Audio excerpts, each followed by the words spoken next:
कहानी। मेहनती किसान गांव के किनारे रामलाल नाम का एक किसान रहता था। उसका घर मिट्टी का था, छत पर खपरैल और आंगन में एक पुराना नीम का पेड़। परिवार बड़ा था, बुजुर्ग माँ, पत्नी और दो छोटे बच्चे। घर का चूल्हा जलाने के लिए रामलाल रोज सुबह सूरज निकलने से पहले ही उठ जाता। वह बैल लेकर खेत की ओर निकल पड़ता।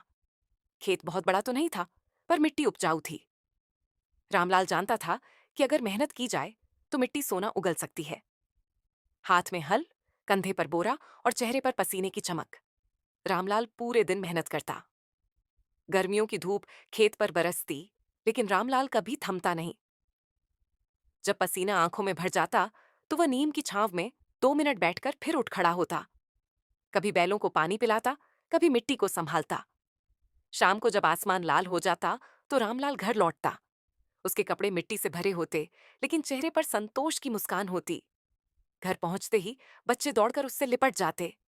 पत्नी रोटी और सब्जी लेकर आंगन में आ जाती। थके शरीर को देख वह कहती, इतनी मेहनत क्यों करते हो? थोड़ा आराम भी कर लिया करो। रामलाल मुस्कुराकर जवाब देता, अगर मैं मेहनत न करूं तो हमारे बच्चों का भविष्य कैसे संवरेगा? खेत ही हमारी ताकत है, यही हमारी आशा है। बरसात आती तो रामलाल और भी व्यस्त हो जाता। बीज बोना, खेत की मेड़ ठीक करना, पानी की नालियां बनाना, सब काम समय पर करने पड़ते।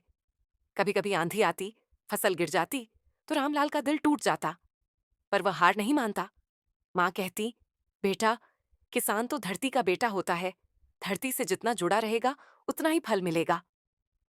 दिन, हफ्ते और महीने बीतते गए। मेहनत रंग लाई। इस बार खेतों में गेहूंओं की सुनहरी बालियां लहलहा उठीं। रामलाल ने जब खेत की ओर देखा तो आंखें भर आईं। उसे लगा जैसे धरती माँ ने उसके तपस्या का फल दे दिया हो। कटाई के बाद अनाज से भरे बोरे घर आए। आंगन में माँ ने पूजा की। पत्नी ने बच्चों को मीठा खिलाया। रामलाल गर्व से बोला, अब हमारे घर का चूल्हा कभी नहीं बुझेगा। उसकी मेहनत ने न केवल परिवार को भोजन दिया, बल्कि बच्चों के सपनों को भी पंख दिए। छोटा बेटा पढ़ लिख कर डॉक्टर बनना चाहता था, बेटी अध्यापिका।